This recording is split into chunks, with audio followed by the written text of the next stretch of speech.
Boa noite a todos.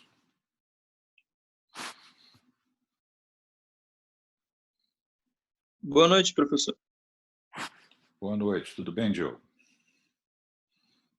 Tudo sim, tudo certo. Tá, que bom.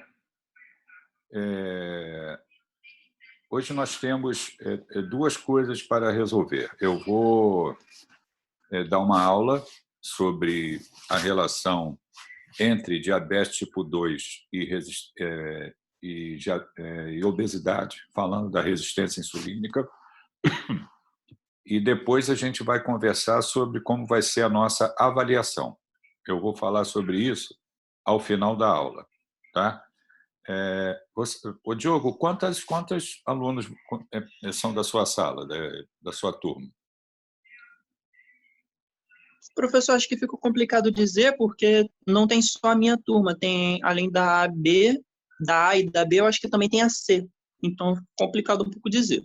Entendi. E é separado, entendeu? Então, tem alguns alunos da minha turma que estão na outra aula e tem alguns alunos que estão aqui, entendeu? Eu acho que são mais de 60 pessoas, né? Mais de 60 Deve pessoas. ser por aí. Porque tem a sua turma e mais uma parte da turma C, não é isso? Isso. Eu estou vendo aqui que tem pouca gente na sala. As pessoas estão entrando agora, né? Tem 20 participantes, mas tudo bem. Eu vou compartilhar a tela com vocês para a gente apresentar o tema e depois nós vamos conversar sobre avaliação ao final. Aqui a Larissa está falando, são 28 da turma C, né? Mais quantos dessa turma que está tendo aula também? Tem a turma A e B, vocês são da turma B, não é isso?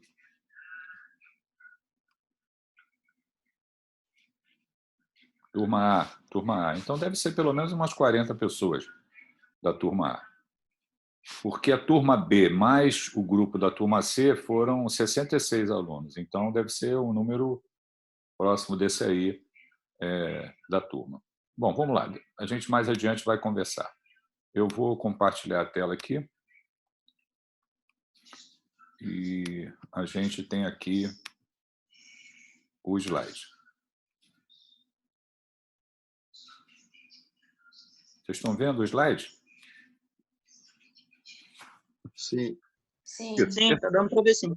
Então, essa aula é para complementar o que já foi dito ali em relação ao caso clínico número 1. A gente discutiu vários pontos daquele caso clínico, né? E falamos do diabetes tipo 2. Aqui está chamando a atenção, reforçando, né, que a principal causa é a resistência insulínica do diabetes tipo 2 devido a uma herança familiar, os chamados fatores genéticos poligênicos, né? Fatores ambientais, principalmente o excesso de peso, que é a obesidade. Então, aqui a relação da obesidade com a resistência insulínica e a predisposição para o diabetes tipo 2, né? Nós temos na obesidade, né, esse excesso de calorias que são ingeridas, elas são colocadas no organismo, né, como no paciente obeso, com acúmulo de tecido adiposo. Esse acúmulo de tecido adiposo, quando ele não consegue ser metabolizado de maneira correta, né, de maneira adequada, faz com que haja disfunção de uma célula desse tecido adiposo, que é o adipócito. E a disfunção desse adipócito faz com que faz com que ocorra a geração de produtos como diacilglicerol, ácidos graxos, ceramidas, e um produto desse adipócito, que é muito importante, que chama-se adiponectina, que tem relação com o controle dos níveis de glicemia, está diminuído. Isso faz com que ocorra disfunção celular, disfunção mitocondrial e vias de sinalização intracelular são modificadas. Vias de sinalização intracelular que têm relação com vias inflamatórias e vias que promovem a aterogênese. Isso ocorre porque ocorre inibição da via da fosfatilinositol quinase de transdução de insulina.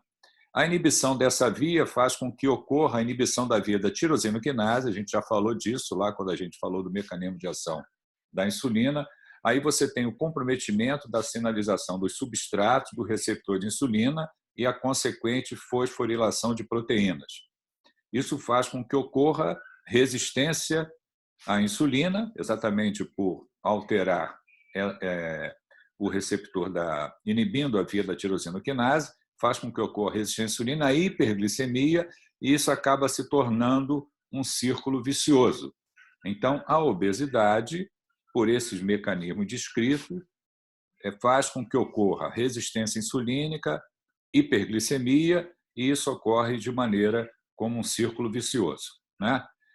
Como está sendo colocado. Se a gente olhar lá, complicações da obesidade, está lá no top, lá no primeiro item, lá, o diabetes mellitus tipo 2, entre várias outras patologias que estão relacionadas aí à obesidade. A obesidade, todos vocês sabem disso, né?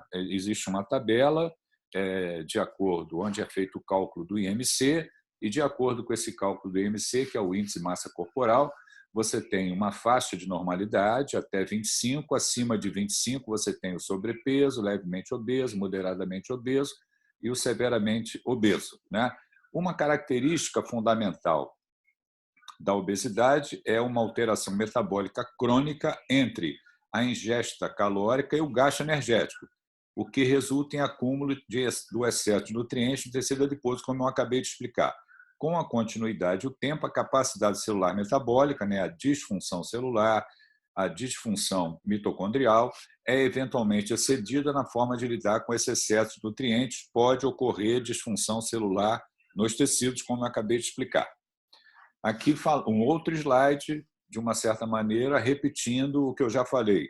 Desregulação lipídica, acúmulo intracelular de acilglicerol, ácidos graxos saturados e ceramidas, modificação na expressão de proteínas, disfunção mitocondrial, vias de estresse oxidativo são alteradas, estresse da membrana retícula endotelial, deposição ectópica de lipídios, modificação de proteínas extracelulares, como, por exemplo, a hemoglobina glicada ou hemoglobina glicosilada. Quer dizer, tudo isso está documentado, né? A disfunção celular modifica a sinalização celular, ativando vias de estresse responsivas que modificam vias de sinalização intracelular, como ativação dessa quinase terminal JUN-N, inibição do fator de transcrição NF-κB, via de sinalização do retículo endoplasmático para o núcleo, via que tem como alvo a rapamicina, via de sinalização extracelular de quinases, quinase de proteína CQ, via supressora da sinalização de citocinas, via da quinase ativada a RNA proteica, né? A disfunção celular leva à resistência insulínica por potencialmente intervir na via da tirosinoquinase, que é onde ocorre ali a ação da insulina, sinalização para os substratos do receptor da insulina e a consequente fosforilação de proteínas. A disfunção celular nos tecidos leva à desregulação dos adipócitos. E aqui nós temos um slide falando que essa situação de hiperglicemia, falei da resistência insulínica, levando à hiperglicemia e também à hiperlipemia, né, faz com que ocorra disfunção mitocondrial, ativação de vias de estresse oxidativo e também estresse da membrana retícula endotelial. E também a ativação dessas vias inflamatórias e esses ácidos graxos saturados fazem com que ocorra modificação nessas vias de sinalização, como está sinalizado ali, alterando a via da tirosinoquinase e a ação da insulina. E, por outro lado, fazendo com que ocorra modificação da expressão gênica, e essa modificação da expressão gênica ativa vias inflamatórias e colabora também que, por sua vez, colaboram para a resistência insulínica. Então, obesidade, resistência insulínica, predisposição ao diabetes tipo 2, né? Também temos, como já foi mostrado anteriormente, a disfunção da célula beta ou redução da célula beta. Num primeiro momento, quando você tem a resistência insulínica, o pâncreas consegue, quando está funcionante, ele consegue produzir mais insulina para se contrapor, né? Isso é uma das maneiras da gente, inclusive, fazer o diagnóstico da resistência insulínica. Com o decorrer do tempo, a disfunção da célula beta e também a redução da massa pancreática vai fazer com que haja redução da secreção de insulina, e aí esse fator, junto com a resistência insulínica, faz com que ocorra a predisposição ao diabetes tipo 2, né? Então, eu tenho duas situações. A resistência insulínica, bloqueando ali a ação da insulina de maneira adequada, como foi explicado, por relação com a obesidade, e também a função da célula beta comprometida, levando a defeitos na produção e na secreção de insulina. Esses dois fatores colaboram para a resistência insulínica, e aqui a gente tem um gráfico mostrando que, num primeiro momento, quando você tem a resistência insulínica, né, a secreção de insulina tende a aumentar. E exatamente por essa produção aumentada pela célula beta que está funcionante e produzindo uma quantidade maior de insulina, faz com que os níveis de glicemia ainda permaneçam dentro de uma faixa adequada, né? Então, a gente teria um teste de tolerância à glicose ainda dentro da faixa da normalidade.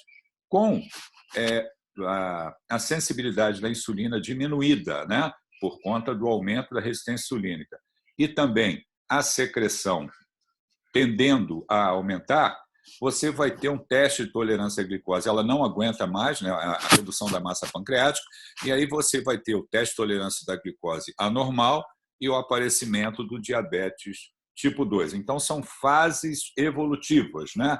Aqui, falando do componente de fatores genéticos, poligênicos, aqui não temos nós temos um grupo de genes, como está colocado ali, cerca de 40 grupos de genes conhecidos que colaboram para o aparecimento do diabetes tipo 2. Então, os fatores genéticos são importantes, né? Por isso que tem a relação familiar, né? Uma pessoa que é familiar de um paciente diabético tem uma chance maior de desenvolver diabetes tipo 2, né? E aqui o quadro completo falando desses dois mecanismos, né?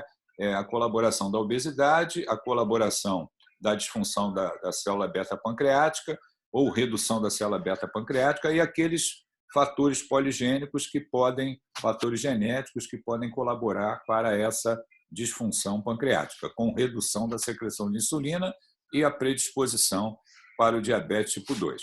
Nós falamos disso anteriormente em outra aula. Nessa aula, a gente está entrando mais em detalhe como isso ocorre, explicando uma relação entre obesidade e resistência insulínica. Isso é um artigo que está publicado. Aqui está falando de vários fatores genéticos que têm relação com a resistência insulínica e com o diabetes tipo 2. Aqui, como nós podemos definir a resistência insulínica, que pode ser definida como uma resposta da glicose subnormal a uma insulina exógena. Para que possa ser melhor explicado, vocês vejam esses dois gráficos aqui. No gráfico 1, eu tenho o teste de tolerância à glicose, eu tenho o controle normal e a resistência insulínica. Observem que eu tenho os níveis de glicemia e os níveis de insulina. Aliás, o nível de glicose no primeiro gráfico e aqui embaixo os níveis de insulina. Observem que no paciente que tem a resistência insulínica, os níveis de insulina são muito maiores. Então, eu tenho como fazer o diagnóstico da resistência insulínica, porque a célula beta, para poder manter níveis adequados de glicemia, ou tentar manter níveis adequados de glicemia, ela secreta uma quantidade bem maior de insulina, como foi explicado anteriormente. Nós podemos fazer essa avaliação da avaliação da glicose seriada, mas também a dosagem da insulina e ter o diagnóstico de resistência insulínica. Essa resistência insulínica, como já foi dito, tem relação com a obesidade, colabora para o diabetes tipo 2. Esse slide já foi mostrado anteriormente na aula, quando a gente falou também da patologia, mostrando fatores que estão presentes ali quando a gente tem a parede vascular, a camada de músculo liso, o endotélio e o tecido adiposo, né? E a gente tem uma série de produtos que estão presentes em níveis adequados no paciente que tem sensibilidade normal à insulina. E quando você tem a resistência insulínica, você tem diminuição desses fatores, como foi dito, um muito importante, que é a adiponectina. E aí você tem as anormalidades que estão presentes ali na parede vascular do paciente com diabetes tipo 2, uma alteração da permeabilidade do endotélio, a entrada de monócitos, que no tecido vai se transformar em macrófago, né? Você tem a hipercoagulabilidade, você tem a aterogênese, que se desenvolve com maior facilidade. Quer dizer, são doenças que acabam complicando o paciente que tem diabetes tipo 2. Então, como já foi mostrado, comumente associada a mortalidades, né? Você tem uma chance maior de óbitos, anormalidades metabólicas, como hipertensão, obesidade, dislipidemia, inflamação, hipercoagulabilidade, disfunção endotelial, acelerando a aterogênese e levando com que o diabetes seja uma das causas principais de óbito na população mundial. Aqui um slide falando da história natural do diabetes tipo 2.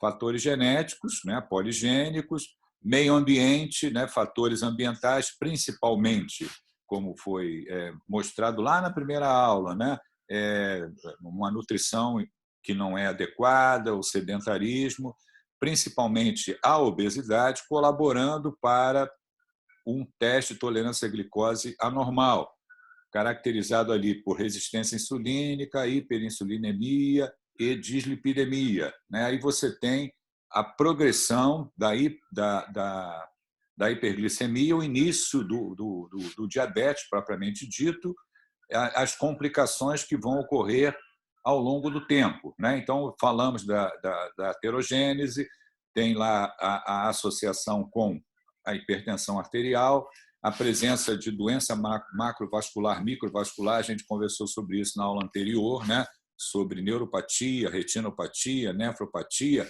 e, ao longo do tempo, essas doenças progridem, levando a cegueira, insuficiência renal, doença coronariana, óbito por doença cardiovascular, acidente vascular encefálico, e como foi o caso clínico que a gente discutiu, uma infecção num paciente com pé diabético, onde o manejo clínico não deu certo, teria que ser amputado, a família e o paciente não permitiram, e o paciente evoluiu para o óbito. Então, o diabetes, por vários fatores, acaba colaborando para uma mortalidade maior.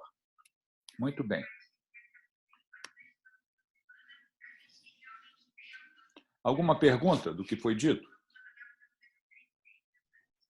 Quando a gente pede o teste de tolerância à glicose, vem junto essa correlação com o nível de insulina ou tem que pedir junto a medição de insulina? Você tem que pedir também a dosagem da insulina para fazer o diagnóstico da resistência insulínica.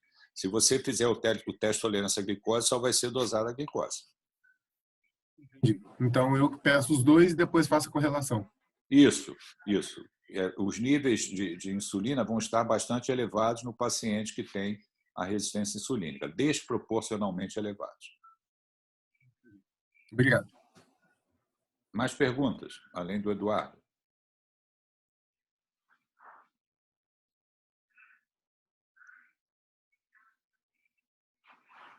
O professor, Pode falar, Diogo. a correlação com a cicatrização nas feridas diabéticas, como que o alto índice de glicose no sangue atua na cicatrização do paciente? Por que o paciente perde essa capacidade de cicatrizar perante as feridas? Olha, a gente conversou sobre isso um pouco, Talvez o componente principal no doente que tem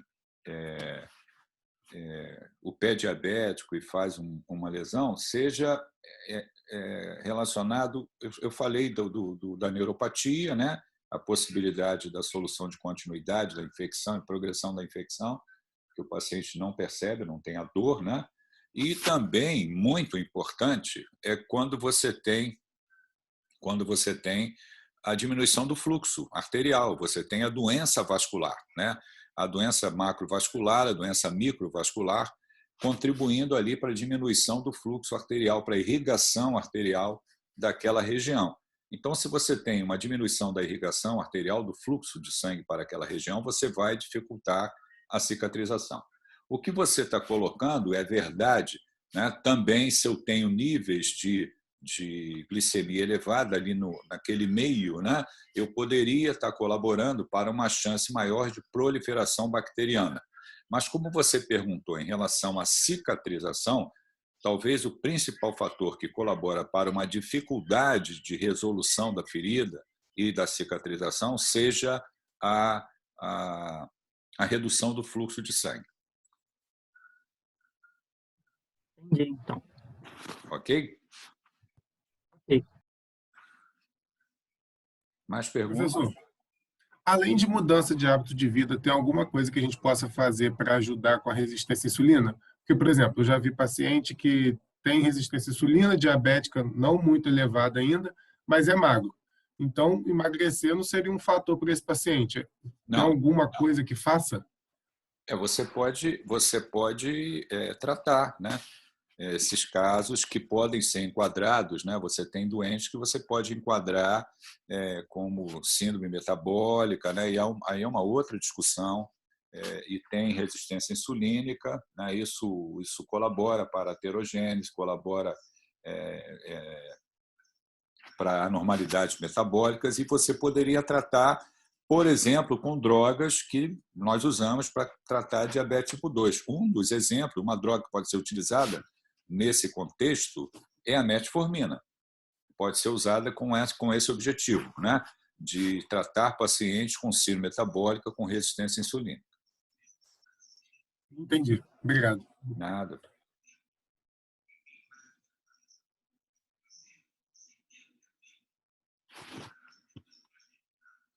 Mais alguma pergunta? Professor, a partir de qual ponto a obesidade começa realmente a influenciar? Assim, o MC passou de 30, você é considerado obeso.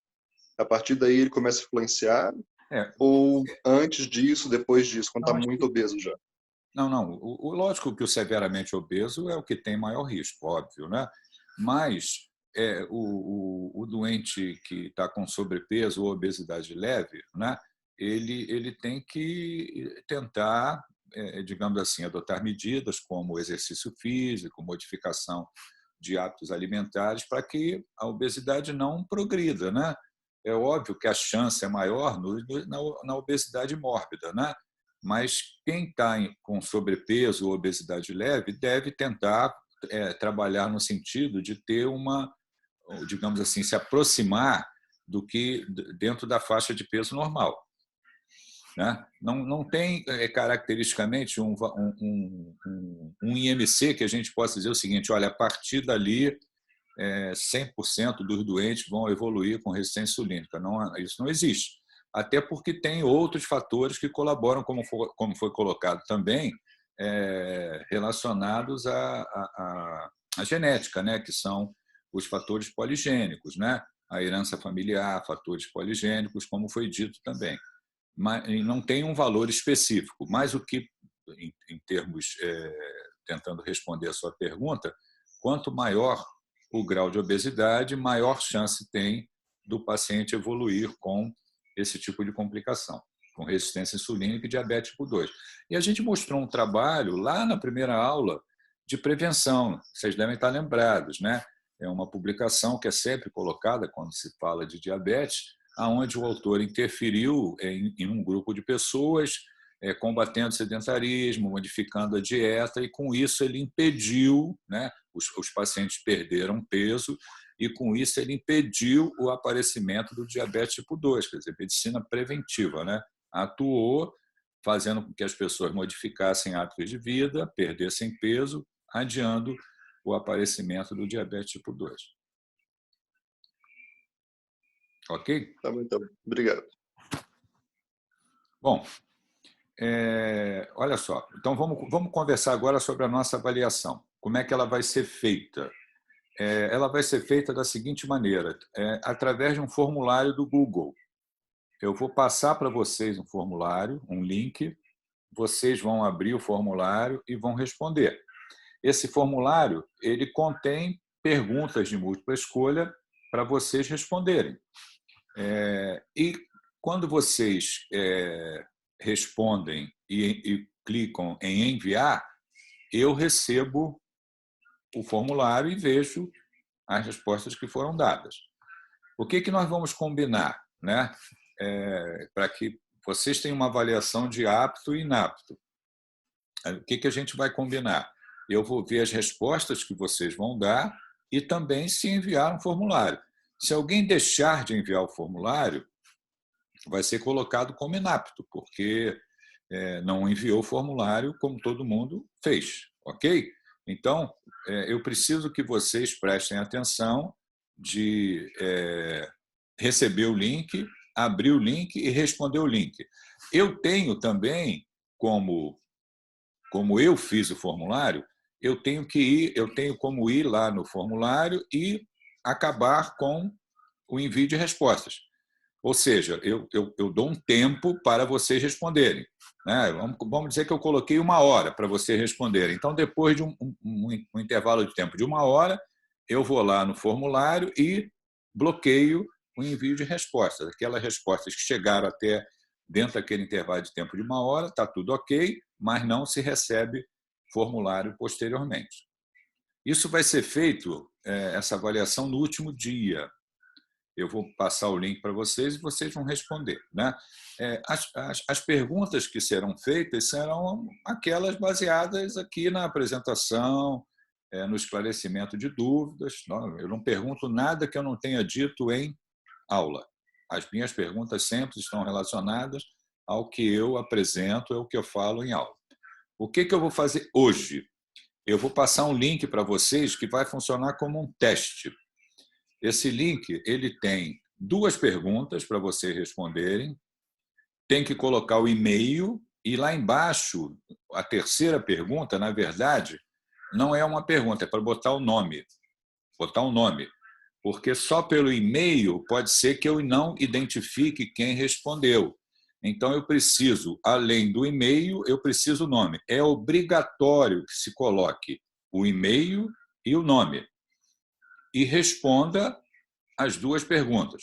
Isso vai funcionar para vocês como um teste, apenas como um teste. Eu vou colocar o link aqui no chat e aí vocês abram o link e respondam. Quando a gente terminar a aula, né? Quando a gente terminar a aula, eu vou dar 1 hora para que vocês enviem as respostas. Eu sei quantas pessoas responderam. Eu estou aqui com 54 pessoas em sala de aula. Então, pelo menos 54 pessoas devem responder o formulário. Está entendido? Alguma dúvida? Entendido. Não? Nenhuma dúvida? Então, olha só, o que nós vamos fazer? Eu vou colocar o link aqui, vocês vão copiar o link ou abrir o link, façam como vocês quiserem, e vocês têm 1 hora para me enviar. Tem que ter a resposta das 2 perguntas, que é um teste simples, só para eu avaliar se está funcionando, o e-mail e o nome, estou repetindo. E depois de vocês copiarem esse link, né, vocês têm 1 hora para responder. Vocês podem colocar o nome, a matrícula e sair de sala de aula, para a gente encerrar. Tá bom? Então, eu vou botar o link aqui.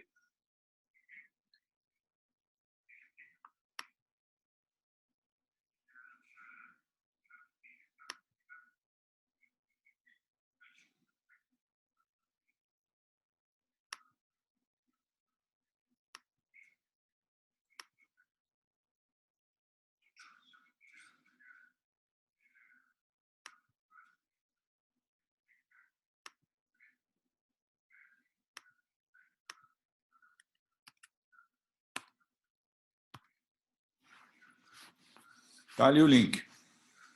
Vocês podem botar o nome, a matrícula e sair de sala. e responder o formulário.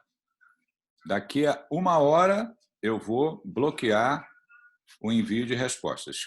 Tá? São 7h30. Quando for 8h30, eu vou bloquear.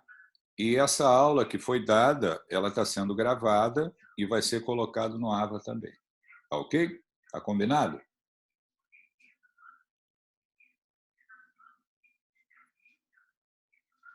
Então, podem botar o nome, matrícula e sair de sala. Até semana que vem.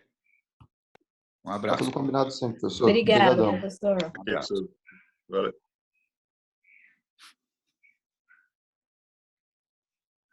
Se algum de vocês não copiou o link, pode um passar para o outro, não tem problema nenhum, desde que esteja assistindo essa aula aí, né? Porque depois que vocês saírem de sala, eu vou encerrar a aula para poder gravar e aí fico aguardando vocês responderem. Semana que vem, a gente, quando começar a aula, a gente fala das respostas, tá ok?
Deixa a chamada aqui no chat também, professor? Oi? Deixa a chamada aqui no chat também? Chamada, como assim? É o nome de vocês aí, né? Como vocês estão acostumados a fazer, né? Pode botar o nome, a matrícula e sair de sala, não tem problema nenhum, tá? É exatamente para isso. E aí vocês respondem o formulário, eu vou ver e semana que vem a gente conversa, tá bom? Isso é um teste que está sendo feito, tá? Para a gente ajustar as coisas para depois fazer a prova direitinho. Obrigado, professor. Boa noite, boa semana. Boa noite, um abraço. Não, Juliana, não tem problema errar hoje, não. Hoje é só teste, tá? Não pode errar no dia da prova. Aí sim, obrigada, professor. Boa noite. Boa noite, boa noite.